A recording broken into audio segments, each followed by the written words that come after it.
T-minus 30 seconds.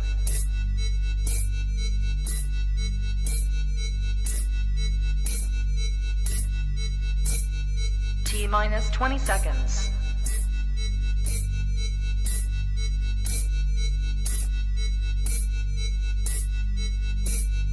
10, 9, 8, 7, 6, 5, 4, 3, 2, 1, 0.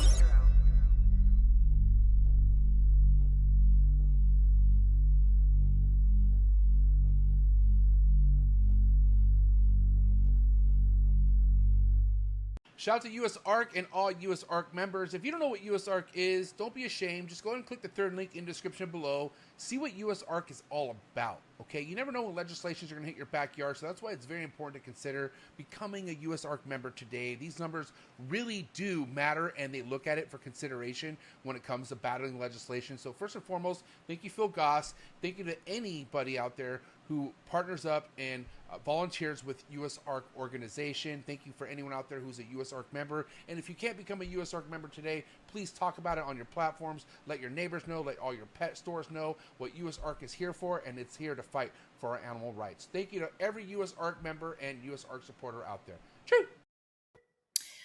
All right, good evening, everybody. This is Krista with the Girls Who Love Reptiles podcast on the one only Trap Talk Reptile Network. You are tapped into the coolest reptile network in the world. If you're new here, go ahead and hit that like button, subscribe, notification bell so you get notified whenever we're going live. We do go live 7 days a week with guests from all over the reptile game, from around the world, different species, etc. So again, go ahead and subscribe so you can follow along. Check out some links in the description below. And again, how to join US ARC, how to join the Patreon family. The Trap Patreon has been great, just linking in experienced reptiles and keepers from, like I said, across the globe. So check that out. And yeah, we're already on episode 48. Really excited to have Cali on from HogaliciousSnakes.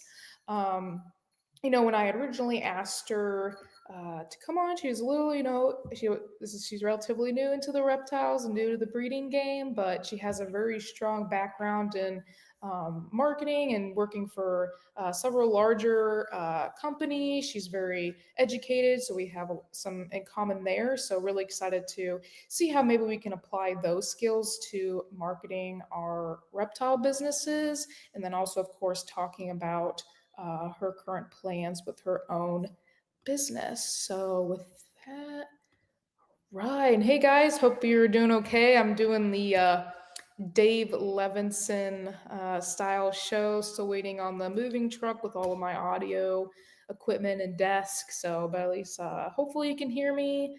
Might be a little echoey, but if you can't hear me, let me know, and I'll try to bring the computer microphone a little bit closer.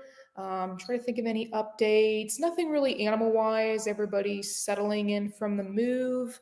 I'm getting some new chewy enclosures this week, so really excited for those to come in. This weekend's been pretty busy. I've been, as you guys know, writing my thesis dissertation, so I have a pretty strict deadline for myself for tomorrow, so I've spent most of the weekend glued to my computer. But I did join a church here locally, and they had a conference this weekend, so I went to some sessions, and then they rented out a whole entire water park this evening. So I just got home from that about an hour ago, and that was a lot of fun. So yeah, really excited to chat and talk with you guys tonight. Again, as always, if you have questions, put them in the chat, and I'll be sure to bring those up and discuss them. So with that, we'll do some sponsors, and then I'll bring on our guest, and we'll get started.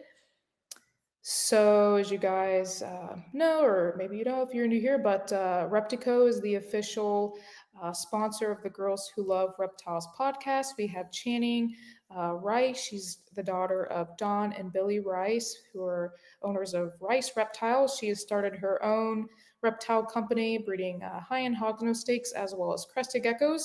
I know she was at Schaumburg this weekend officially her first show with Banner, so we'll have to catch up with her and see how that went for her. But go ahead and follow them on Official ReptiCo on Instagram, and then of course MORPH Market.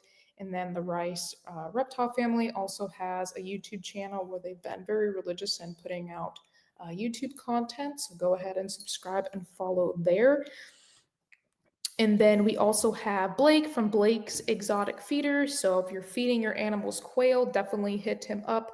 One of the top, or I would say the top quail producer in the game right here in Florida. But reach out to him, tell him you're from the Trap family, and he will get you set up right. And then, of course, we have RGI with all your shed testing needs. So especially in the ball python world, but they are starting to do other species too. But if you're gathering some sheds, definitely hit them up to use them.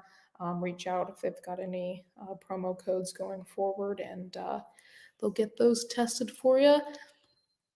And then we got Clutch. So I recently, after I moved, re-signed up for Clutch. I just listed all my animals in there. I still need to get photos. And of course, once the truck comes, I can print off and start labeling and get everybody situated again. So if you're looking for a way to organize your ball pythons, you can also do some other species if you kind of do it tactfully. But if you're looking for an organization tool for your breeders and your breeding plan, definitely look into Clutch. And with that, we'll bring on our guest here and we'll get started. So really excited. All right. Hey, Cali, how's it going? Hey, Krista, it's great. Thank you for having me. Yeah, no, I'm very, very, very excited. Just excited to kind of hear your story, get into your past experience and how people can kind of apply those tools that you've learned into our own businesses. You know, a lot of us have, at least for me too, especially have that really strong animal background. But when it comes to the marketing and business, that side's a lot more challenging to kind of learn. So excited to dive into that tonight. You've had an overall pretty chill weekend from talking about, it sounds like. Just doing chores, cleaning up. So I cleaned a bunch of snake bins. So yeah, pretty normal weekend. Awesome. I like having those weekends. I didn't do much of it this weekend. Well, what I kind of did was I would write for a couple hours and I'd get up and clean something to rest or do a few home exercise, and I would write for a couple more hours and get up. So I try to give myself some breaks in between. But yeah, tell everybody where you're located at. Yeah, I'm in Houston, Texas. So it's great, centrally located. I don't have to worry about cold weather for shipping in the winter. Maybe a little bit in the summer, but not too bad right here in the middle of the country. So, how long have you been there? Did you grow up there or? No, so I've been in Houston, Texas overall for I guess 14 years. So I always kind of judge it based on my son's age. He just turned 18. He just graduated from high school, and so we moved here when he was 4, but originally from Arizona. Okay, so you've always been in the heat in the South. Yeah. You just went from dry to humid then. Yeah, you just kind of sweat more here, I guess. It's just hot. Yeah. That's what Missouri was hot, but here is the humidity is different. It's like first thing when you wake up and walk outside, you're like, whoa. So take some getting used to. But there's a lot of reptile show. I mean, I'm not super familiar with Texas and the area, but I know there are several reptiles. I think which one's coming up in September? Dallas, NARBC? NARBC Dallas, yeah. So I went to that one. Their last one was this spring. So we did drive up to Dallas to go to that one, and that was a lot of fun. But we have a lot of them in the Houston area too. So any of them that they have, small ones, larger ones, I try to hit them all up. Okay, perfect. We'll kind of get into it later too, but have you started vending, or are you just attending and kind of checking things out? So that's what I'm doing right now, is vending and checking it out. And yeah, we can get into that more later about like some tips on when you're attending reptile shows as a new breeder. So I don't have enough babies yet to actually hold my own table. So just learning right now. Perfect. Yeah, we'll kind of get into that later too. Kind of start with maybe just telling people about yourself, your background, and how you kind of got into reptiles. Sure. So yeah, a little bit on background about me. So I do have a psychology degree, bachelor out of high school. Couldn't do a whole lot with that. So then went back to school when my son was little and got a Bachelor of Science in Construction Management. So I spent many years in construction. That's what brought me down here to Texas. So I worked for Kiewit at their big offshore fabrication yard in Corpus Christi for a while.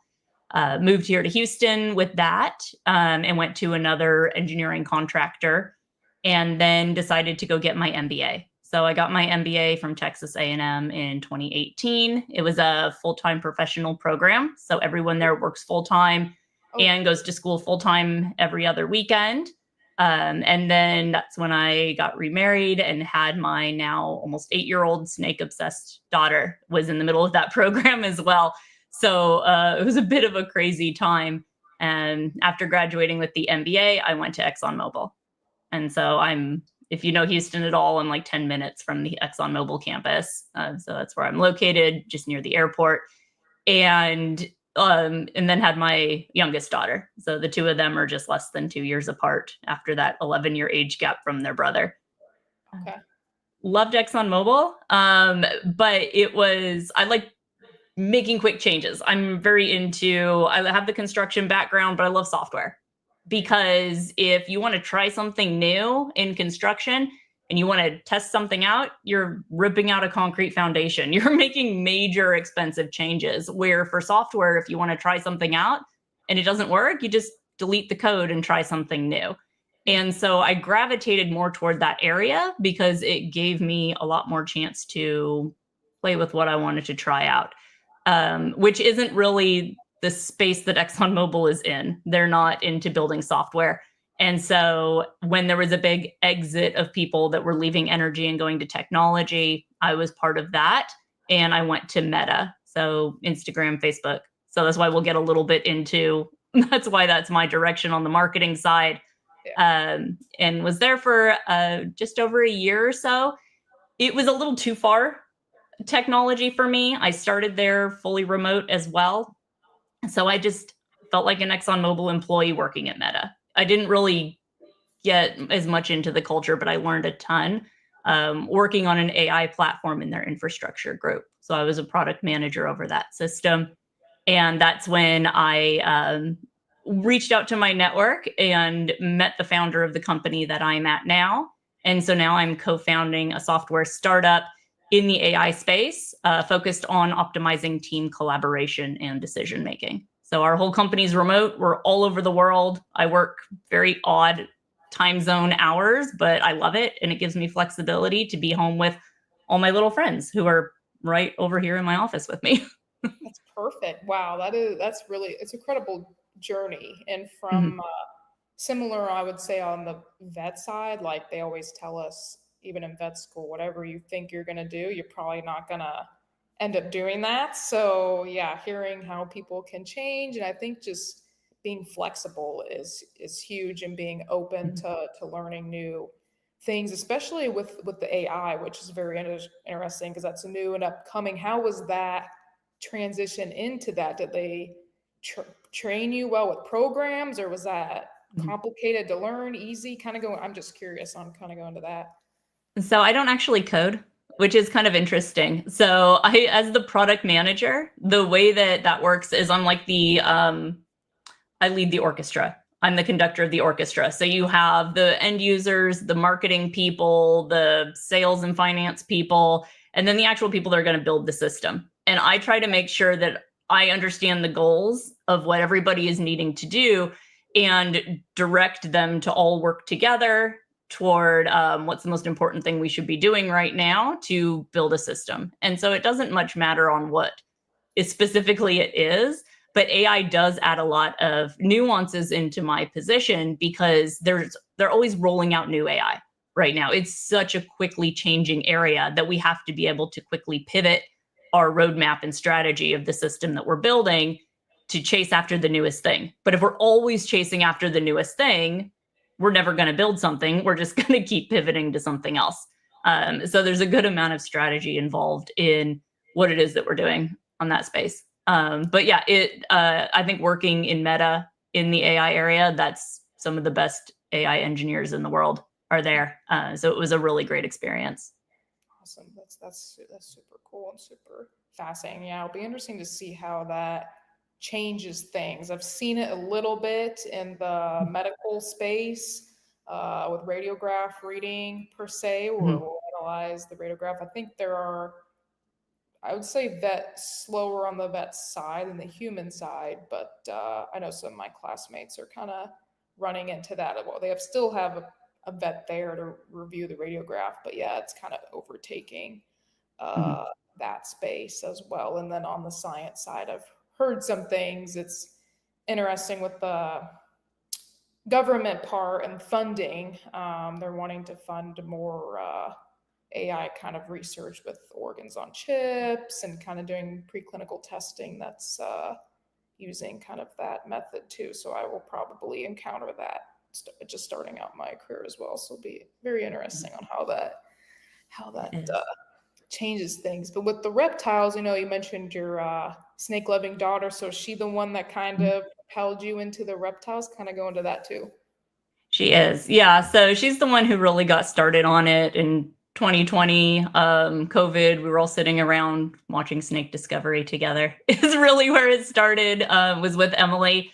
And she just really grasped to it. She loved learning about it. And so I'd be walking through the living room and I'd see what she's watching too. And I didn't really know as much. I've had chickens and bunnies and dogs and cats and everything else, but not reptiles. Now I grew up in Arizona, so there were always reptiles around, but just didn't really have any as pets. It was when she started talking about the genetics, the science behind it, the statistics behind it, all the data. That's when I started being like, oh, this is actually very, very interesting. And comparing it to, say, if you were breeding birds or fish or dogs and cats, we all have different genetic makeup. But the ability to, you can breed a hog or raise a hog nose up, and boys are ready to breed in a year or two and girls are 3 years. And you can easily see the genetics, understand what they're carriers for, and come up with my spreadsheet's insane. Of course, of all my plans of what I've got going on and what are the statistical likelihoods of hitting certain things. And you can find out quickly what it is that you're going to hit and what does that look like. I just think it's so fascinating. And there's so much to learn about snakes. And so I've spent so much time over the last few years educating myself. And every time I'm doing dishes or laundry or anything else or driving, I'm listening to these podcasts. That's why you see me on a lot of these, is because I'm just wanting to absorb everything that I can learn to make sure that I'm doing things right. Yeah, that's awesome. So yeah, you're in that kind of addictive phase that a lot of us find ourselves in, trying to just grasp as much learning as we can. Of course I read all day, and so that's part of it too, but a lot of the learning comes from just hearing from other people, because of course I'm very science-based, but not a lot of that has been done in reptiles when I could just look up a study on how to do this or that. So I think relying on people's experiences, what they've learned, is huge. So that's where these podcasts have kind of came in and really have helped people in that aspect. So. Yeah. An area that I think is interesting. So I have 36 hognose snakes, which really escalated quite quickly, but I am a 110% kind of person. But I track all of breeding, feeding, shedding, growth rates, all of that kind of thing. It looks like for these time-based types of studies that you can run, about 30 or so is an appropriate sample size. So that was part I do. And so once I can run some statistical analysis on things, I plan on posting that and sharing it. So okay. So we won't go too much into that until you're ready. But I'll find that very interesting. You don't have to go into detail, but statistically analyzing genetics on what you want to hit per se, or is it more different than that? I guess you don't go into super detail, but I think the area that I'm looking a little more into is shed cycles for hognose. There's not as much on that. And then one of them is around growth rates I'm actually finding a lot of very interesting trends that are running on growth rates, as well as these little boys who around their first birthday decide they just don't want food anymore because they want a girlfriend. And so trying to understand, when is it expected to hit these where hognoses just don't really want to eat? What do you need to do to watch it? And what may help get them out of it if they need to be getting out of it, tracking their weights and all that as well. So it's kind of interesting on that area. Have you found anything trick with that, or are you waiting till you finalize data before coming out with that? Yeah, I'm still in the gathering phase, so I don't have enough to do that statistical analysis yet. So I've got just less than a year worth of data. Well, one of them we've had Mango for well over a year now, close to a year and a half. He was our first, and it escalated from there. What it's probably in my note, but what morph was he or she? So he is an albino het lavender, and so he can make corals. And I actually did buy him from a reptile expo here in Houston in the Conroe area. And I like that I've experienced it recently enough, because I was one of those people who couldn't imagine meeting someone on the internet and sending them money and expecting them to send me a snake. This sounds like a giant scam. You're going to put this living creature in a box and mail it to me? And it's once you're in here doing it enough, I've received so many, I don't think twice about it. And so I try to keep that memory of myself to understanding, if I'm a new into this and I'm wanting to buy a pet, of course I'm going to go to a reptile show. I couldn't fathom buying something online. So it's interesting to be able to share those experiences and have the perspective of a lot of my future potential buyers. Mm-hmm. For sure. I think Morph Market did a pretty good job kind of with that protection kind of program. But yeah, when I try to explain to friends and family, like, oh, I got to ship a snake, it's like mind blowing to them. They're like, what do you mean? Just put it? I'm like, yeah, it's like normal every day. So yeah, what you're saying makes sense in that realm. So yeah, we'll touch on new breeder and getting people in and making them have a good experience. But with Mango, when you started accumulating, what kind of project direction did you decide to go in? Are you pretty focused on a specific project, or do you have multiple? Kind of go into that too a little bit. Yeah, so Mango was a retired breeder, although he's only 2 years old. So the people that had him before, they wanted to breed that lavender gene out of him and produce a visual lavender, produce a coral male.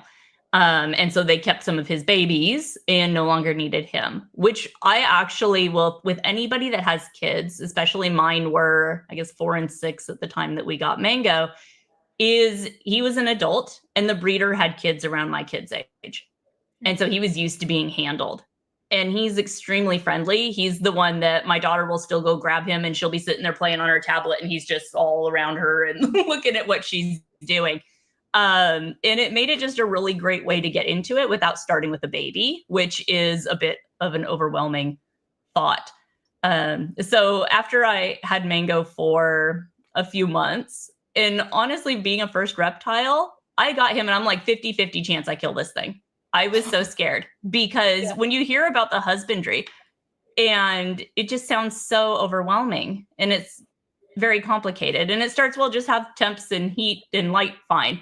But then there's this and there's this. And it just, how do you make it accessible and easy for someone wanting to get into the hobby? And so we'll go into that later, but that's kind of where my focus is how do I create buyers by welcoming people into this hobby without making it overwhelming. But of course, the idea was, let's get Mango a girlfriend. And so I reached out to Fathom Hogs over in Florida, who's fantastic. And he's helped me out so much. And so then I was like, well, what if I get her and she doesn't want to breed?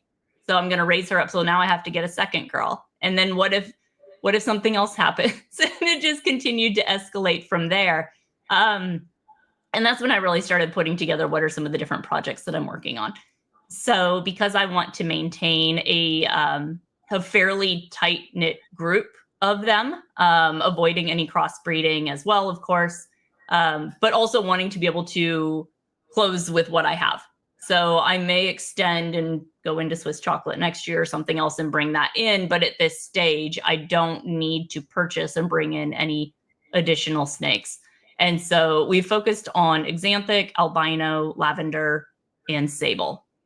So all of mine are, almost all of them are single visual for one and het for the other. I do have some double visuals, and I do have a few that are het for 2 or 3. Some of them do have 3 morphs as well. And then there's a lot of Conda, Super Conda, Arctic, Super Arctic, all scattered through there as well. So I think the majority of them have at least one or both of those in there also. So my focus would primarily be on that mix of double visuals, single visuals, and some with, I'm trying to get more guaranteed hets and focus a little bit less on the 50% likelihood 66. Yeah, especially because there's no like shed testing with hognose, correct? Yet. They're working on it, but yeah. So that's why till that happens, that would be, even with shed testing, I'm still like, because I don't want to have, I mean, yes, it's a great tool, but I also just like knowing that everything is 100%. It's kind of like that type of A. I mean, your brain just works better if it also worked better. I kind of slimmed things down before I moved like to one main project that I can work kind of in different directions. My brain works so much better with that than it just, working a little bit of this, a little bit here, a little bit that. Just is like, I want to be really dived into this project and do it the best I can. So that's just how my brain kind of works. And with your project, with all those, has there one that's been made with all of those in it yet? What's the name of that one? I don't think we have any quad visuals for our hognose. And I think part of the issue, my understanding is that if you did have a quad visual, you probably don't know for certain if it is, because a few of them are so similarly related, or one of them gets washed out more. Like, okay, does this also have the lavender in it also, or is it just the albino Xanthic sable? It would be hard to tell without, again, shed testing. Okay, very interesting. Yeah, we'll see where the shed testing goes with that. And then, of course, with the business side of things, when did that kind of start? And kind of tell us, how your background professionally has kind of translated itself into the business. Yeah. So as soon as I decided that we're going to breed and do this as a business, my MBA side just jumped right into it. And so I was like, well, what do I need to do? I need to look at the tax advantages of setting this up. So I set it up as an LLC. I can talk a little bit about some of the tax advantages of hiring your children under your LLC. And how that works as well. I bet there's some interest in there, so we can get into that. Yeah. And then it was the marketing side. My biggest reason, going back to what I was saying earlier, is when you are a new person and you're going online and you're going to send money to this person you met on the internet and hope you're not getting scammed, what would help you feel more comfortable? And that would be things like, if I don't have a lot of ratings on MORPH Market yet, because I'm newer, it's a social media presence. And so that's really the area that I focused on, was getting followers, creating content. So I'm both on primarily Instagram, but I do have some stuff on YouTube. YouTube seems to be a little bit harder to crack the algorithms on. Not that by working for Instagram, I know how it works, but I maybe just had a little bit more exposure on things that help rate you a little bit higher versus other things. But I think it's very important for anybody starting out new is to understand that you do need to build that presence. That's just the world that we're in. Unless you primarily plan on going to reptile shows and really showing off big that way, which I do. I'm very excited to sell at reptile shows. I think that's going to be a lot of fun. But yeah, that was the area that I decided to focus on. I think for who I am and my primary target audience, the Instagram was a good platform for that. But if I was, I don't know, more into the TikTok side, I think that's a great path for some people. I see a lot of people just going straight into more on YouTube. Some people are on Facebook. So you really just have to look at what kind of content do you want to create and who is your target audience that you're trying to reach on there. And maybe doing two of them is pretty good idea as well. So yeah, we've got we're over 3,600 followers on Instagram. Which is good for Instagram. I know this is not a lot for like some others. Real followers, they're not, people Yeah. buy them and then you look at their likes and there's a great discrepancy in that. So, they've been kind of doing it the maybe not so smart way. But yeah, tell us how you kind of grew that following and kind of some tricks and tips you found along the way. Yeah. So I think one of the main ones is you've got to be very active on there. And that's a lot of the way that you're going to show up in other people's feeds. So if you're just joining there and occasionally posting something, Instagram's not going to prioritize that as high, putting it into other people's stuff. Even if you're sharing every day about what you're doing, if you're not on there liking other people and following other accounts that are similar to yourself, you're not going to show up as high. So if you take a look at that, and when it suggests you might know this person or you might want to follow this person, if you look at Instagram right there under it, it says, because they also follow these other people that you also follow. So that's a major part of it, is if you want to show up as suggested for other people, you need to be on there following these other people that you think are going to have a similar target audience to yourself. And so that's why I spend a good amount of time following different groups. And if I don't really see much for it, you can go unfollow things as well. So it's kind of good to keep an eye on that. You don't want 1,000 followers and you're following 5,000 people. It just doesn't look as well perception wise. But yeah, going on there, liking other people's stuff, commenting on other people's stuff gets them also to see yours more often as well.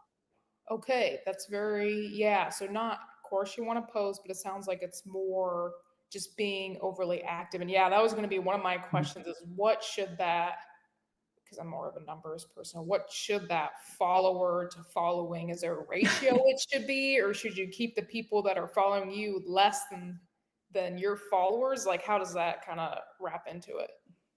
So as far as I know, that ratio, there's not really a set number to it. I personally strive to have fewer followers or fewer people that I'm following than followers, just because I think there's a perception on it. Maybe it would look like I'm farming, or I'm not paying anyone to farm and get likes for me or anything. It's all just me, and it doesn't take all that much time. I don't know, 10 to 15 minutes a day that I'm on there liking other things and following who it suggests for me, which is helping build into that algorithm as well. So if you look at what is the vision statement, or what's the mission statement for Meta, it's all about community. It's about bringing people together around the world. I used to have it memorized, actually had it posted, but that's what they're focused on. And so if you are commenting, if you are sharing things in private messages, all of that, they can't read your private messages, I promise.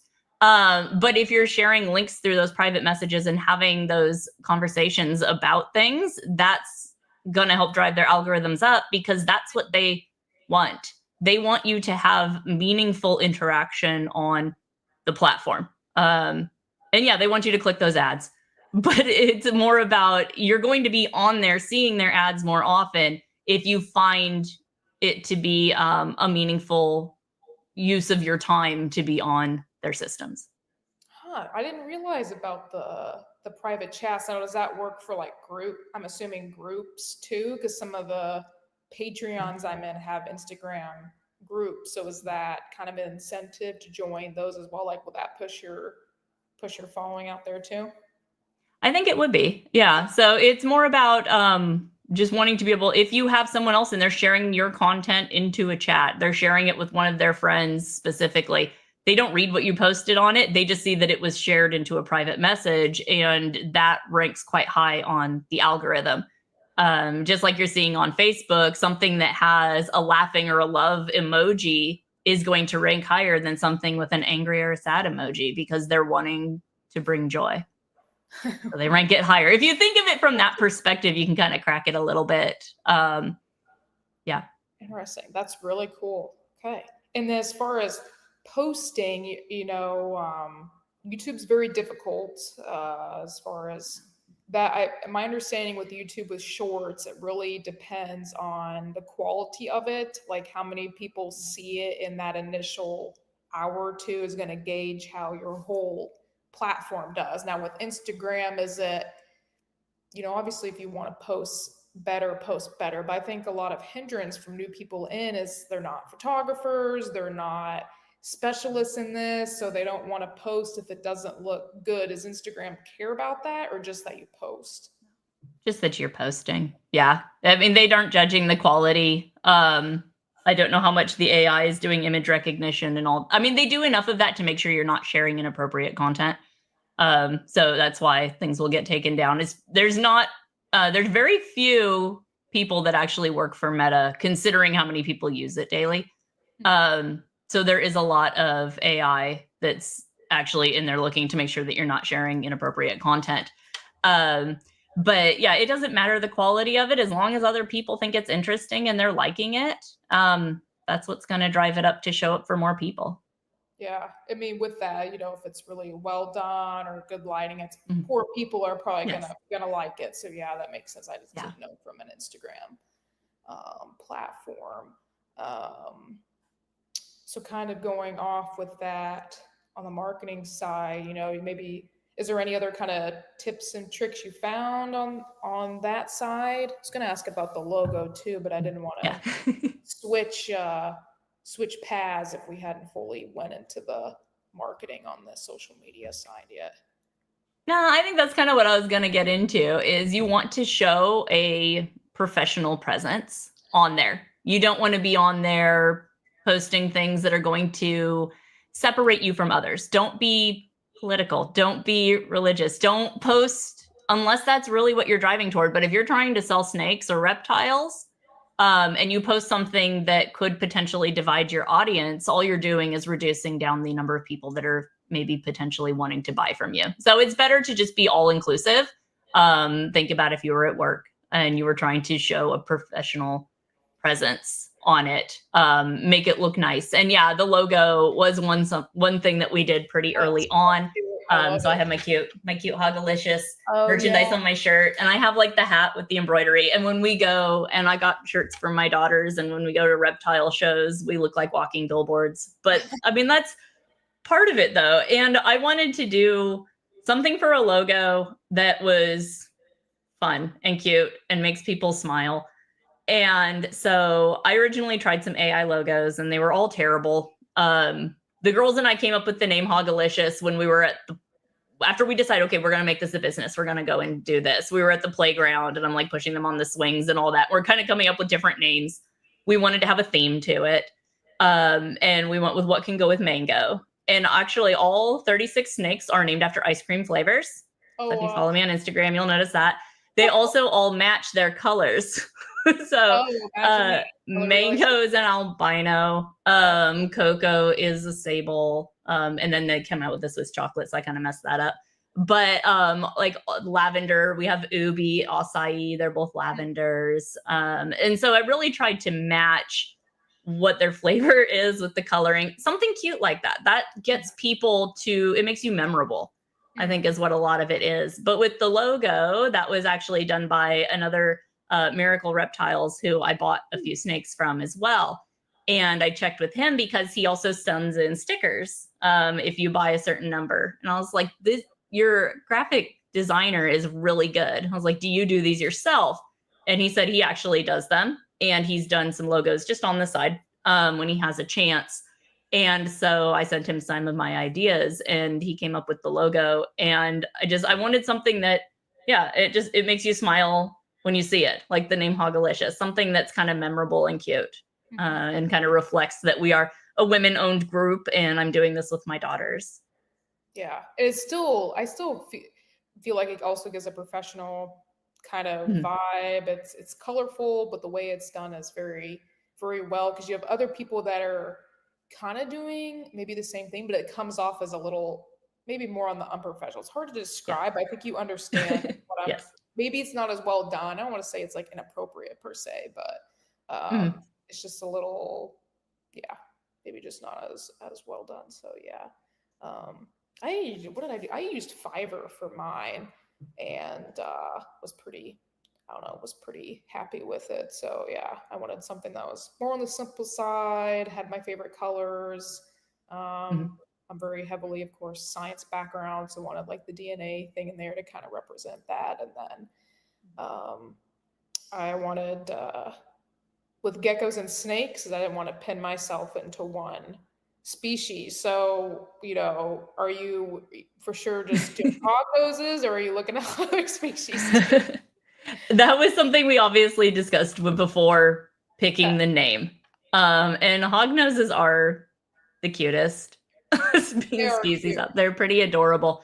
I appreciate other snakes, other reptiles. I don't personally see, just because I work full time and I've got 3 kids and everything else, I don't personally see expanding beyond hognose.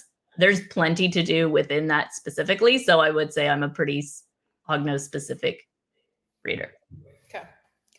Yeah. Because you see some people will do that. They'll start off with something and then something changes down the road and they have to kind of rebrand, which like I said, I don't have a lot of experience with the marketing side, but it seems like it'd be challenging to kind of rebrand, and maybe it creates a lot of confusion. Probably. Yeah. Okay. For sure. Yeah. And it messes up all your social media stuff. Yeah. Yep. Yeah. So yeah, if you can do it right from the get-go or get-go or minor changes, then maybe that's better.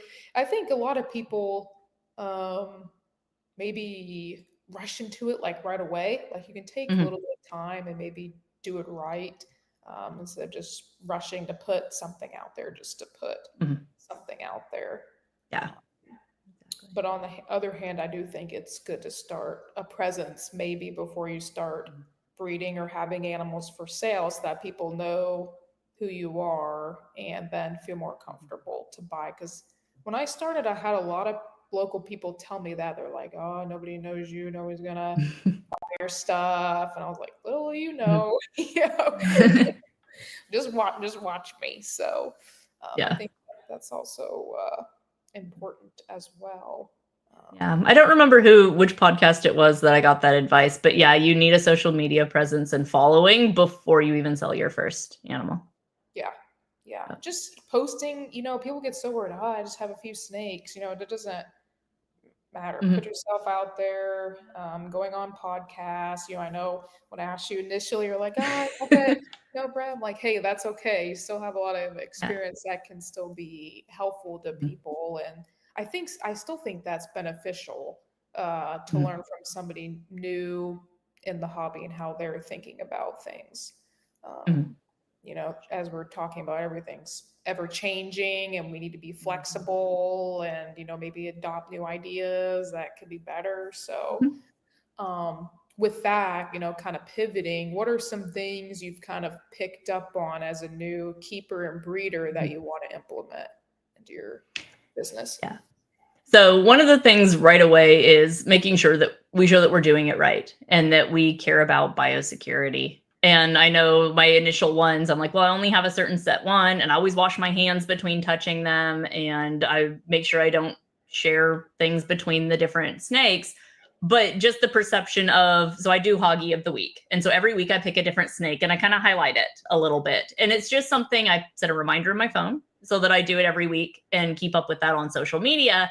And I was showing them, just holding them and talking about them. And then I realized I don't preface every time here, oh, and I wash my hands and I do such and such. And so I've started really making sure that I'm wearing gloves on all of those videos, just to show, set by example, that it is very important that you're keeping your snakes safe and clean. And you're making sure that if something happens with one of them, you're not spreading it out. And it's not just crypto. They could catch something from a mouse that was carrying a parasite, or who knows what could be introduced in. And you just want to make sure that you're keeping everything safe and contained throughout your collection. So I think that was an important one that I had on there. But a lot of the things that I've found or learned about was by going to these reptile shows. And so I think it's important when you're new just walking around and experiencing it. And maybe you're thinking about doing ball pythons or a certain type of gecko as well, or hognose. Go check out some of the local reptile shows and understand, what are your competitors doing? What might you have that differentiates you? Get critical and look at them and say, that one's letting a lot of people touch their stuff. I wouldn't do that. Or maybe this one, it looks nice, but they don't have really any branding or a banner. So you want to make sure that you do that. Or somebody's just kind of sitting in the back on their phone while people are walking up to the table. So it's really observing and understanding, what can you do that might be a little bit different? And how can you help to educate people when they walk up to your table and maybe they don't understand what are some of the nuances? Because you want your animals to go to a good home and to somebody who knows how to take care of them. So what can you do to help make sure that you make it easy for that person? So I just kind of learned a lot by walking around reptile shows. I have a whole list of things that I want to do once I start vending to set that up. But I think another thing that's good to look at when you're at the reptile shows is watch the people that are there shopping and observe, where is there a certain audience that gravitates more towards certain types of reptiles versus others, and what is interested in what it is that you're selling versus others. Is it more established people that have a lot of reptiles and they're wanting to expand? Is it someone with their kid wanting to get their first snake? And listen to the questions that they're asking the breeders. And then when they walk away from the table, listen to the things that they're saying as feedback about that breeder that they were just talking to. You can learn so much just by observing what's going on at these reptile shows. What do you think are some good questions that breeders should be able to answer? Maybe in just hognose particularly, but anything you've heard that makes you think, whether it's positive or negative? One of the ones that I went on, I asked somebody, I was like, oh, what were the parents' morphs on this one? Because that'll get you whether they just bought and they're flipping or they actually have it. And I did catch someone who told me, oh, the mom was this and the dad was this. And I didn't call them out, but in my head, I was like, the math ain't mathing. That's not possible. They could not have produced that baby. And either they had it wrong and they just misremembered it, or they were trying to BS me. But yeah, I think it's good to know if you're going to raise them, have some of that information, have some of the lineage, because very type A people like me and you, we like to know where our snakes came from and when they were hatched so that we can kind of log that into our information as well. But just maybe like easy cheat sheets of what temperature ranges, what humidity is good. I would think like a list of where can you go to get information if you have it. What are some of the top Facebook groups that you should look at joining? Who are some of the top people on YouTube to go to get good information about how to take care of the species that you have, that I personally have vetted as well, because some of them are better than others. Oh, 100%. Just like I'm not saying names, of course, but yeah, I'll say good ones. Just like podcasts. Yeah. Podcasts. Yeah, I'll just leave it at that. There's levels to everything. So yeah, the professionalness. So yeah, that's a really cool idea of including podcasts and YouTube, because people learn all different ways. Me kind of depends on the type of information that's being presented. If I take it better reading or take it better visually. I've been in school pretty much my whole life, so I've had to use different ways of learning depending on what it's being given to me. And if you flood them with information too, they're not going to remember it all. So, yeah, that's what I had to write down. Just be like, hey, look at it on your own leisure. Of course, me being a vet, I think having a link on how to find a reptile vet, arav.org, is a good thing to have on there. They can put in their zip code and it'll come up with an exotic, one who actually sees reptiles near them. So I think that would be helpful too. And then, yeah, the pair and the lineage, it's not so much on the ball pythons yet, but on the chewies, it very much is a thing, because the babies that we're selling aren't visually what they could be. They just haven't gotten there age-wise. So I was probably going to just get like a tablet or something that will flip through pictures, and then if people are interested in baby, they can click on the album, see siblings, they can see the parents' parents, and have it just easy on there for easy access is probably what I was going to do. Yeah, that's smart. Because, yeah, there are some, especially when you see a breeder who has a lot of one type and then they have a few hognose. There's a lot of people that are starting to get into it because it is interesting. But they may not know, it may be tagged with this is this percent het, but it's maybe actually not, because one of the parents was also a possible het and didn't actually have it, because they're just not, people are learning. We're all learning. And so you may want to double check some of their knowledge as well, and just verify. Yeah, with hognoses, there are a lot of people kind of getting into it. So when you're doing these species, of course I do, ball pythons, a lot of people are doing those. It's important to kind of what you're describing, go around, look, what can you do differently or maybe better than the people around you, because when it comes down to it's business, right? It's competitive. There's no way around it. That's life. So any other things you've seen that make you also want to add it to your business, or things that you think you could change if you want to say? I know some of it's like kind of secretive until you're actually doing it, but yeah, no, I think it's good. I think an area that I'm wanting to get more into is building more educational content, especially on YouTube. It's hard when I post something, it doesn't get a lot of views yet, versus Instagram, because you don't get that feedback. I'm like, well, maybe what's the point? Because it takes more time to edit those videos and put them together for an Instagram or for a YouTube type of audience. But I do think it's important to do that. And I do want to get more. I was doing it for a while. I was starting to post some educational types of videos, and that's an area that I do want to get back into as well.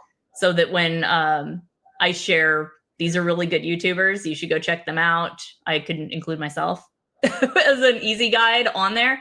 But an area I was starting to look at, so I am on a lot of the hognose groups on Facebook as well. And everyone was posting, what's wrong with my snake? Their eyes are cloudy. What's wrong with my snake? They don't want to eat. They're hissing at me. And their stomach color is foggy and weird. And so I did a whole video on your snake's getting ready to shed, and this is what it's going to look like, and this is what their attitude might be like. Because I at one point had one of like almost all the different morphs that I had that was in blue at the same time. And so I was able to go through and film each one of them of this is what a lavender looks like when it's blue, which is very different than an albino. Some of my albinos, I almost can't tell unless I'm really watching them close, because their blue phase is so mild as far as the look of it. They still get the little attitude. But I think that was an area that I was just looking to see what kind of other questions are people posting. And that's what I was going to create some content around. And then I could share my own link on some of those responses. That's very smart. Because the whole part with the business is trying to find out what, obviously breed for you because you're interested in your own projects, but what does the customer want? Or, that's what's going to drive who's going to buy your product essentially. So as far as the social media side, you can do it with that side too. On your customer would be your viewer, your, I guess, subscriber or follower or something. So gauging on what's important to them to then add to your repertoire list is very, very smart. I'm surprised that some of those groups let you post your content, because some of them are real. Some of my YouTube stuff gets kind of like kicked sometimes because it's something, and I'm like, come on, man. It depends on the group. It's also a lot of them don't let me join under my business, but I'm joined under myself as personal, and then I'll share the link to my business YouTube. Okay. So that works too. Yeah, it's always something that's like annoyed me with it. And some Facebook groups are, they're difficult. They're very some, are very one-minded. So I'm sure with the hognose are very, very focused on biosecurity. So I think that can be a really educational part, because I see people with gloves, but the medical background's like, if you put on gloves but you touch multiple things, and that's like a waste, right? Are most people actually like switching gloves between each individual? Like some of these people have like hundreds of, you know, snakes. I think that's that doesn't get talked about, but my medical brain is like, what is, you know, we're sterile, right? But as soon as you touch a doorknob or, you know, a tong, or then you know, your phone, your that, dirty, gross phone. out the window, then you got to change gloves. You know, I don't think, you know, people are really doing that. Otherwise, you're gonna have a huge, huge bill with your gloves. You know. Yeah. I don't know. Is that how is it recommended with the glove thing? I've always been curious. I know Jeff with JMG Reptile. I don't remember what number he threw out on one of these podcasts, but the amount of money he spends annually on gloves was incredible. But with a collection that size, if you have something spread through it, it's going to cost you way more than the gloves cost. So you just kind of have to look at it in that manner. But I've seen a lot of different flexibility on it. Some people will say, okay, I'm going to change my gloves per rack, or I'm going to change it per a couple of rows that they have, or some people do for every single snake. So it really just depends on what your personal, I don't want to say risk tolerance, but as far as what you see as what is the likely risk of it, and what you're preventing by switching out the gloves as well. And then one way I also look at it is like, I'll put a black glove on one hand and blue glove on the other when I'm swapping out water bottle or the water bowls. And I'll remember the black is the dirty. And that way I always remember I grab in the dirty bowl with the one hand and I put the blue in with the other hand. So that way I don't accidentally switch and grab that's smart. The old bowl with the wrong one. Just some of those different ways that you can kind of set reminders for yourself. When you're wearing gloves, you tend to think it just kind of switches around your mentality. I'm not going to hold the gloves and pick up my phone. Yeah. Because it reminds me, oh, I'm currently in a sterile environment. So don't grab my phone for something. If I want to take a cute picture of something cute, I take the glove off. Yeah. It's a pretty good question too. You know, spray with F10. I'd have to go to F10 specifically and look at that to see what the contact time is, you know, how effective it is with the pathogens that you're mostly worried about. Like, just because it's a disinfectant doesn't mean it's going to disinfect whatever you're trying to disinfect, right? Sure, it may do like all these other things, but does it do the key thing? Because some of these parasites and bacteria are very resistant to stuff. So I think it's a good idea. I think it's better than not changing your gloves, but I'd have to look up some studies on the what that actually covers. You know, it's something that, at least in vet, I mean, I'm not a reptile specialist or anything, but I've had a few old time vets recommend that for respiratory stuff. But some of my younger colleagues said, yeah, you should definitely not use that in nebulization. So not that we're doing that here, obviously, but it's one of those that kind of has some different takes. But I think that's a good idea. You know, that is a question. Yeah, and I haven't seen if F10 was on. There was a table posted about how to kill Cryptosporidium, and what most hognose breeders tend to use is peroxide of a certain percentage, and that's what I spray everything down on to make sure everything stays clean and sterile between swapping it out. Anything that I have, like water bowls, they go into a sterilizing cycle in the dishwasher, and then anything like I actually like to have a small rock in there. They like to sit on the rock that's also on the heat. It kind of absorbs the heat sometimes, and they just enjoy that. So those I boil. So when I'm swapping them out, I'll boiling them in a rolling boil for like 10 to 15 minutes. And apparently 3 minutes is good enough to sterilize. So I just really go above on that. But yeah, anything I make sure I sterilize every time I'm cleaning it out. But I don't know if F10 was on there. I would almost think if you could, like, I think the peroxide, it has to sit, I don't remember the number, so I'm not going to throw it out, but it's multiple minutes. Otherwise you could like dunk your hands into it with the gloves. But in general, yeah, if you just look at the cost benefit and think, okay, if something spread through my collection, how much are the gloves worth to me? Okay. Yeah, only killed by peroxide for now. You know, they've tried bleach, they've tried other stuff. It doesn't do as well. Yeah, I just hope it doesn't get resistant to it kind of over time. I don't know. I'd have to look more into it because yes, crypto so it's a hard thing, but it's just it affects different species differently. So yeah, have to kind of know your species. I'm more recognizable with it on like the animal, like the domestic side, dog, cat, farm animal, than reptile. Capital City Rescue. Okay, I forget what that is made up of. So yeah, put it in the chat if you put the percentage or what the makeup of that is. I like personally for me, I like chlorhexidine for a lot of stuff for sanitizing the tubs and everything like that. And then yeah, putting it in the sun because the UV really go wrong with UV sterilization. It really breaks the DNA up that not much else can.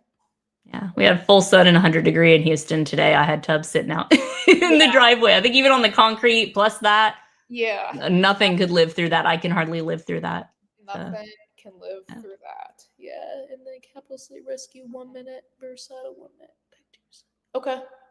Okay, so yeah, he's doing Capital City does CHONDROS, or green tree pythons. So yeah, they're more sensitive guys too. But yeah, that's really Saddle back. Yeah, so you're kind of doing everything you got. I just worry so much about resistance side of things. Probably haven't gone to that yet, but it always worries me with bugs and using stuff that doesn't kill them all the way, because then they come back with a vengeance. Okay, here's another. Don't let it sit on your skin. Okay. Good to know. Good. You also wear the gloves when you're cleaning, because you don't want that on your skin either. Yeah, for sure, 100%. But yeah, I've been curious about on the hognose side because I see the gloves, it makes sense, but I'm like, surgery wasn't my forte in vet school because we had these drills where if you touch something, you'd have to like change your gloves, and I can't remember so many times I became like unsterile and had to like different gown and different. It's hard. It is so hard. Sure. I have to think about it all the time in order to not do it. So that's me. Some other people, it's easy for them, but difficult. So yeah, I'm trying. If you guys have any questions, you can put them in the chat. We're at like an hour. What I'll probably do is I'm going to do some commercials real quick, and then we'll kind of come back and finish things up. Okay. And then, if you guys listening have questions, put them in there. We'll get to this in this last little part before we finish up. Great show so far. And then, we'll be right back. Great. One of the biggest growths we have in the reptile industry today are the rare species of reptiles that aren't worked with. That's right. That's why I went ahead and partnered up again with Brian Susan over at SUNDOWN Reptiles. Brian works with species such as kahua geckos, gargoyle geckos, all species of tree monitors. He works with abronia and many other cool species geckos that you can check out all on his website. Head over to sundownreptiles.com, see what he has available. Brian's one of the best doing it in the reptile industry today. He's been on the show multiple times, so make sure you check out all of Brian Susan's episodes on Trap Talk Reptile Network. But more importantly, for the highest quality of captive bred reptiles, make sure you head over to sundownreptiles.com and make sure you give him a follow on Instagram. Thank you again, Brian Susan over at SUNDOWN Reptiles. One of the things I love about being a part of the reptile industry is all the learning, okay? Learning can be fun, and I can prove that to you.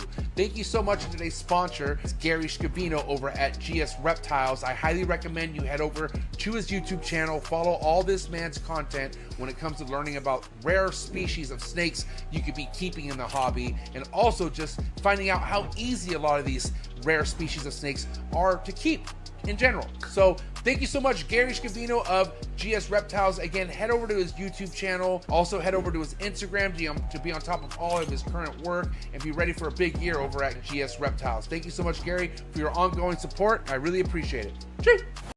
Sorry for the interruption, folks, but a quick word from our sponsors. Green tree pythons, emerald tree boas, and plenty other arboreal snakes have been quite the popularity here at the Trap Talk Reptile Network, which brings me to today's sponsor, the Reptile Perch. Head over to the reptileperch.com and Reptile Perch on Instagram. See what type of design PVC perch is best for your arboreal reptile. But first and foremost, I would also check out David Brom's Green Tree Python availability on the website. And you can also check out his Instagram just to stay current on any projects or any productions that he posts. Thank you so much, David Brahms, for your ongoing support. Looking forward to seeing what you have to show in the 2025 season.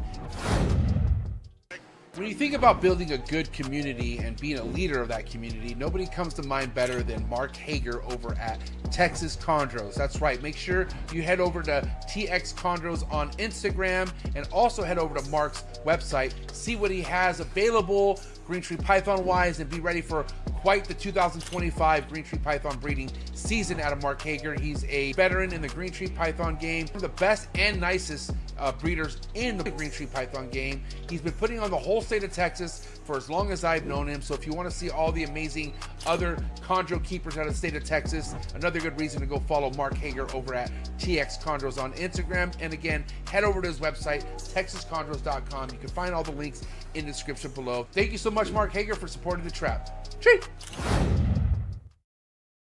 All right. Oh. Cool. And we're back.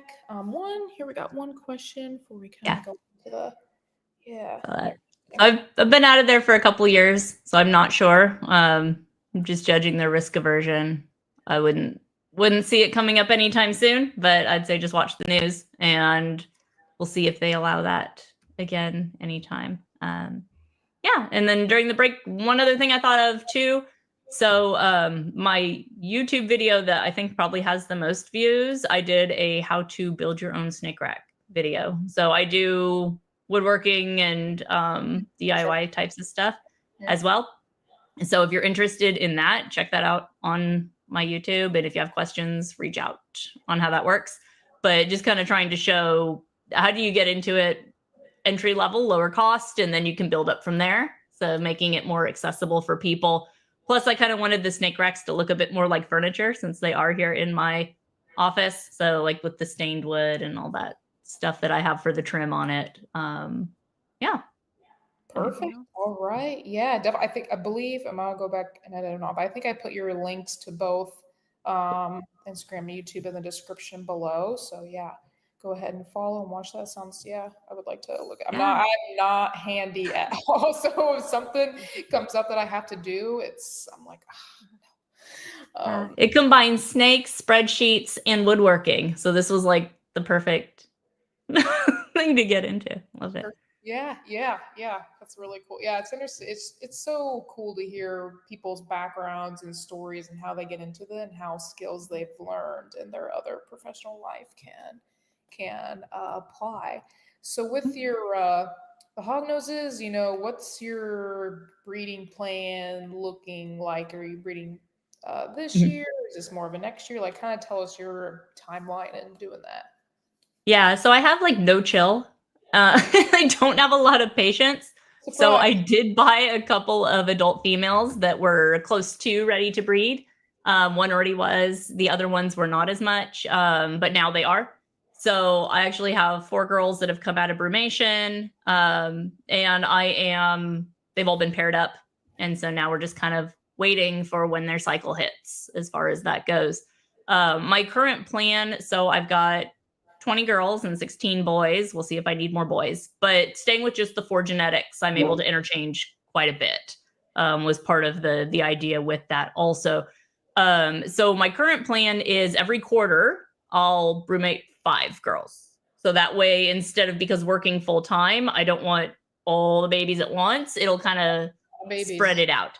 And so I don't know whether starting with the adult girls and then brumating them in the spring versus a typical winter cycle is what's causing it longer for their ovulation to start. Could very well be. But I have found that maybe for other people who are like, I want to get into it right now and buy adult girls.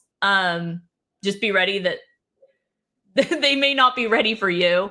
They are still on an annual type of cycle. And so I did try breeding them before. It didn't work. So I brewmated. One of them, I think she had a pre-lay shed and she's getting ready to lay, but she's a chunker. She's a big girl. So I can't totally tell if she is gravid or not. She's kind of one of those in between. I think so.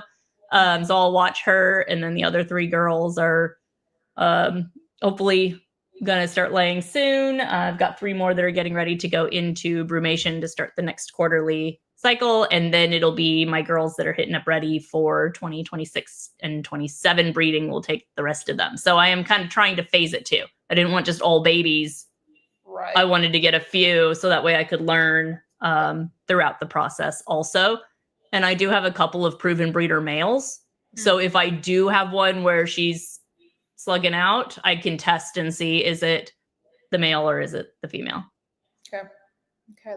That's pretty similar to how I also did things with the ball pythons. I'm not sure how it is in the hognose, but on ball python, like the mantra I would say is you want to buy babies and spend the time to grow them up. I mean, I bought like, I think 4 or 5 adult. I've had pretty good luck, you know, knock on wood, because not a lot of people do, but yeah, I mean, I got 4 out of 5 to go the first year. I mean, this year I was like moving, so I really wasn't, you know, moving, PhD thesis and all that. So I still bred some stuff. I wasn't paying close attention with sheds and ovulation, but surprisingly, I got some adult girls that I've had for less than a year go for me. The chewies, I've been pretty lucky. I bought some proven pairs and I have some eggs in the incubators.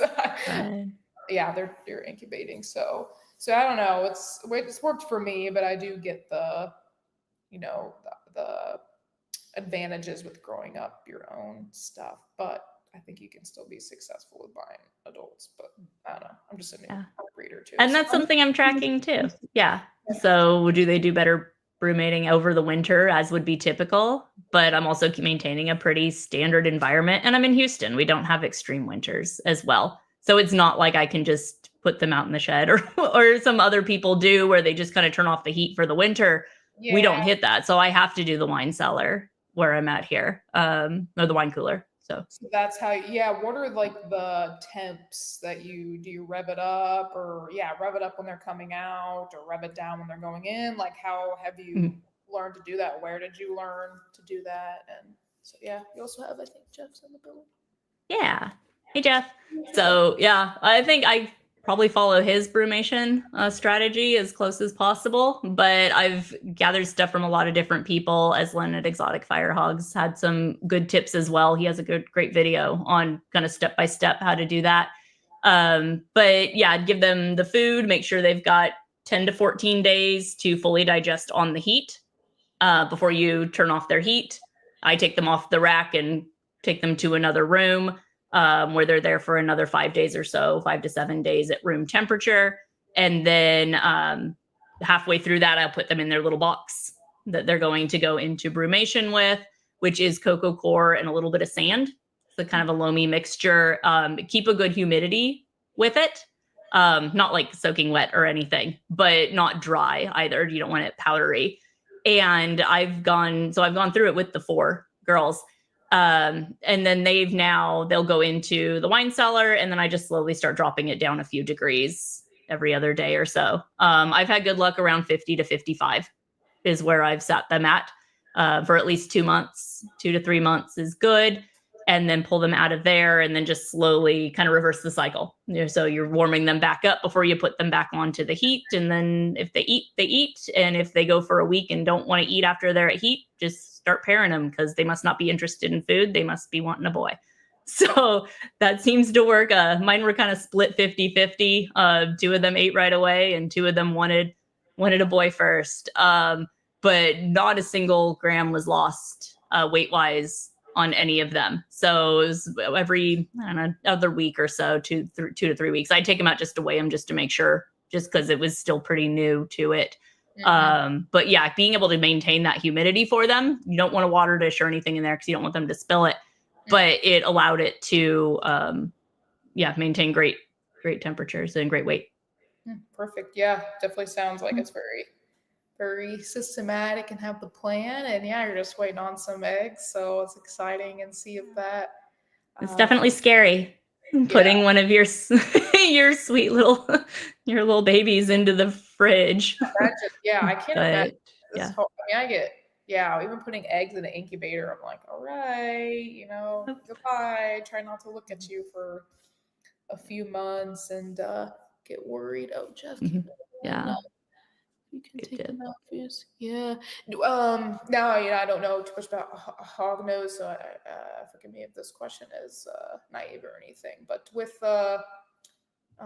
doing it every quarter, is that something that a lot of people do, or is that one time a year, or does it really depend on where you live at, whether you can take advantage of that? Again, I have no idea. It's just a curiosity question. Yeah, I've reached out to quite a few people to see what they do. It seems to be more standard to just brumate them all at the same time. But a lot of people will have a separate reptile room. You just turn off the heat to it once you have a large amount of snakes. So you wouldn't want to have to really cycle them through as much to a separate brumation room, although it's quite possible.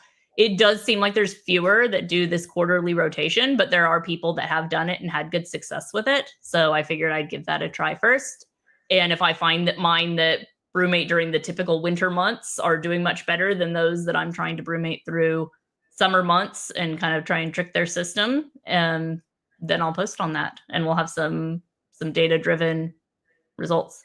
Yeah. Okay. Yeah, that'll be really interesting to see too, because in essence, like keeping some of these species, I would say, is pretty easy, but there's some tips or tricks, and where you live can really have an effect on those tips and tricks, like your climate. Like, I don't think people realize, like, when they hear on these podcasts, like I feel like there's 1,000 ways to skin a cat sometimes. Yeah. Just, I mean, I've started listening to the green trees a little bit more, and everybody seems to do it a little bit differently. But if you can find a mentor or somebody who has pretty good experience of where you live and find out how they do it, I think that would help. That's just my kind of understanding. Yeah, I moved from Missouri, which the winters are terribly dry, to here in Florida, where I can, the humidity is like, I had some girl shed that was like a perfect shed. I'm like, yes. I'm like, perfect. And the chewy room, I've been kind of dialing that in. So I just cracked the window a little bit, and the temp is like perfect humidity. And I was like, this is like fantastic. But again, it just goes back to where you live, and that can impact what tips and tricks you should kind of do. For sure. Yeah, I've got some mentors that I look at who are in Florida, because Florida and Houston are quite similar temperature and humidity wise. It's just you have to do things a little bit different. But yeah, even with the same humidity, most of them will have this beautiful shed, and every once in a while I'll have one that's right next to one with the exact same humidity. It just flakes off of them. And it's, you do what you can and you learn where you can. And then I pull him out and get a Q-tip, and I do a video of how to remove stuck shed from a hognose snake using a lot of moisture and patience and a Q-tip to help them out with that. So it's a good idea. Learning. Yeah, something to go just pick up. Do you ever get I think a big thing that people are scared of, at least with YouTube, is like the negative or the comments or like the kickback, especially with maybe newer people where they see a rack and then they get freaked out, of course, as that has been going on for a long time. Have you gotten that on any, or has that impacted how you do YouTube at all? Luckily, it's been pretty positive. So I would say I haven't really had any negative feedback on it. I know people are not sure about racks. I actually still have like my level them up, grow them rack, where I have some that are in like an 18 quart, maybe it's only a 12, because I have a few of these boys where they're getting up to 60, 70 grams. And I'm like, you need to go in your big boy bin. And then they just like, I'm not going to eat. I don't like my big boy bin. I'm not going to eat for you. And after a month of not eating, I'll put them back in the baby rack. And a week later, they're like, okay, that's what I wanted. And I was like, well, you're a little big, but if that's what you like, then it seems like you like to be in your baby bin. So we'll leave you over there. But yeah, I've got a little row of 6 of them right over here where they've all said that they're just not going to eat in a big boy bin, and we'll try them again later, but it's fine.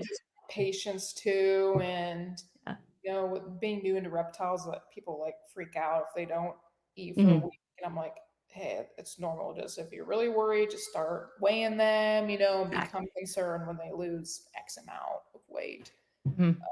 Thankfully, all of mine after the move have been eating like perfectly, which is fantastic because I did another move in Missouri. I moved like 20 minutes away from one apartment. I think the majority, like 75%, went off food for like a month. And I'm like, you gotta be kidding me. It's like freaking 20 minutes away. But I don't know if it's the warm temps, you know, it's making them like, because I keep them on kind of ambient right now because the temps, it gets up to perfect temp in the day and then it cools down at night. So, but yeah, you just have to figure out your individual. I have one male, it's kind of going through the same thing, and Ultra has sunset male. I'm waiting on the rest of my racks to come on the truck. I did my 5540. I brought that with me because I could fit everybody in there, and he's kind of throwing a little tantrum, isn't wanting to eat for me, and I'm not breeding him or anything, but yeah, I think he's just, he wants his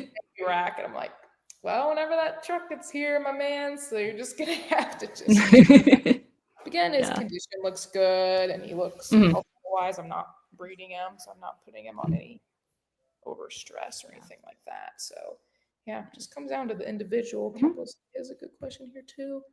Yeah. How most females able to go every season, or is it best to even break? That's a good question. Yeah. So I saw that question pop up at the same time you were saying different people will tell you different things. This is one of those. In general, what I've found is the people that I tend to trust a bit more do breed every season. And a lot of these hognose girls, they'll double clutch as well. So if you do find they put off too much weight, you may try to not get them to double clutch by just not feeding them quite as much or keeping them on cooler temperatures. There's some different things you can find on that. But in general, it seems like they prefer to go through a typical healthy egg laying cycle every year, which is what they would do in the wild as well. Interesting. With what are some do they tend to egg bind very much? Is that a super common thing? Is a common thing with these guys because the double clutch? I'm assuming that can happen. Okay. I don't know if it's as much the double clutch. That's something that I'll keep an eye on as well. Humidity is definitely one thing that is starting to get more people talking about it. Is if they're not as well hydrated, they're more likely to egg bind. So that's something to look at. The big girls, if you've got these like the 400-gram girls that you just fed up really quick, they don't have the muscle mass and the body composition to pass those eggs healthily. Yeah. So that can be one that you kind of take a look at, and then just making sure that your girls are mature enough. They have a nice wide anal plate and all that, so that they have the space to be able to get those eggs out. It also looks like if you allow them to do their first season and pass slugs and then pair them after that, it kind of primes them is something that I've heard as well. That sounds kind of good. Yeah. Because a lot of people will go off weight or, things like that. But I think age is a lot better. I mean, for me, balance. I like a combination. I don't think one or the other, but just because they're at a certain weight, but not the age yet. People don't think about the skeletal strains on there. I mean, of course, I come from a more farm background, so yeah, some cows that their pelvis is not big enough, and then they're going to have calving issues, essentially similar because they're just not quite up to par on that. So yeah. Then Jeff commented, lower temps help. Okay. So he's just kind of comment on that. Well, cool. Well, awesome shows has been just fantastic. I've learned a lot and getting to know you and all that. So we'll kind of start wrapping things up. The final mark, guys, if you've got kind of questions and all that, put them in the chat. Going forward, what would be your, say a 2-year plan and like a 5-year plan on the trajectory of your business? What are those key milestones you want to hit for yourself? Yeah, absolutely. So in the next 1 to 2 years, I'm hoping to be able to start vending some shows. Is really one of my things where I would have enough bulk to number of babies to be able to start doing that. I think that would be a lot of fun. producing a lot of double visuals at that point. 5-year plan, probably will bring another genetic in. I don't know which one yet. Most likely Swiss, but everybody else is doing it. So I don't know. I think cinnamons are really neat too. So I'm just going to kind of see what the next things are for that 5-year, hoping to do some. I've got some stuff that could do triples, triple visuals with both some Conda and Arctic in there as well. So I think that's going to be pretty interesting to see what some of those look like. So that's really where my longer term looks are on where I'm trying to get to. Mm-hmm. Oh, Mike, listening to you guys talk about that. Yeah, it does a little bit for me because every species is like its own language, right? Yes. So like I don't, I mean, you're saying visual, he should know. Those are he's green tree, so I guess not so much. But yeah, in my brain it hits as you're working with mainly recessives and all of that, correct? Yeah. Yes. Okay. Yeah, so, I'm not doing as much on the polygenics personally, just because you have to have a pretty big set of snakes to be able to really get into the polygenic side. So I am focused more on dominant and recessive genes. Okay. I don't remember the other stuff. I'll do a research. I'll put together a PowerPoint and do a video on it at some point. So I think that would be a good one to share for education. Oh, he's like, not in a bad way. It's impressive. Yeah. You could definitely tell you've done your research and have a concrete plan and very analytical, statistical mindset, which is good. Well, I'll go ahead and make it kind of go full circle back. We talked AI at the beginning. If any of you guys want to try it out, you can actually use ChatGPT AI to transcribe yourself taking care of your snakes. And so you can go through, and this one didn't want to eat off the tongs. I had to drop feed today. And Snickerdoodle weighed this many grams. And, oh, it looks like Chai is going into shed. And you can go through your racks. You can do these checkups, and then you can hit it, and it gives you a thing. And then you can just put it into your spreadsheet or wherever it is that you're tracking your information for your snakes. So it's kind of cool. You can use some of that to summarize up what's going on. Yeah, I've been using ChatGPT quite a bit. It's very, very helpful. It's not perfect by any means. I like kind of trying to trick it a little bit by the questions that I ask just to see what it will tell me or what direction. And it's like I said, it's not perfect, but it's getting better. Interesting. It's getting better. I mean, nothing's perfect, but I find it interesting on the science side when I ask it some questions and see what it tells me. So, So yeah, awesome, cool. Well, again, super fantastic show. I know put your links in the description, but kind of you can go out. People can follow you, and if you have any kind of last words of advice you've learned from your career that we can implement, and we'll end it. So, yeah, I think it's great. I think just go into it for the right reasons. So know what you're getting into, do it for the right reasons, do it for the animals. They're living creatures, and it's your responsibility to love and care for them. And it's a lot of fun to learn about each one and their different personalities. And it's fun. Fantastic. Awesome. Great. Yeah, that's what we all strive to. Some people, of course, they get it for other reasons, but those people are quickly out. So I think, most people want to do the best by the animals. And I think we talked about some good tips that can do that with new customers. So yeah, a lot of people are great show. Yeah, I learned quite a bit. It was a fantastic show. Then definitely have you on for a round 2 once you get some clutches and find out, kind of what you learned, especially with establishing those babies. Cause I know in the hognose, it can be a little challenging by my understanding. So we'll circle back to that. And so, again, thanks for your time and have a great night. Okay. Great. Thanks. You too. Bye, everyone. Perfect. So great show tonight, guys. Thanks for all who tapped in. So we've learned, share this link, share it to your chats, personal chats, group chats, share it, get the word out so people can follow it. And then, we'll be back here next Sunday. I'll have Fairy Tale Dragons on, Bearded Dragons, and she does skinks as well.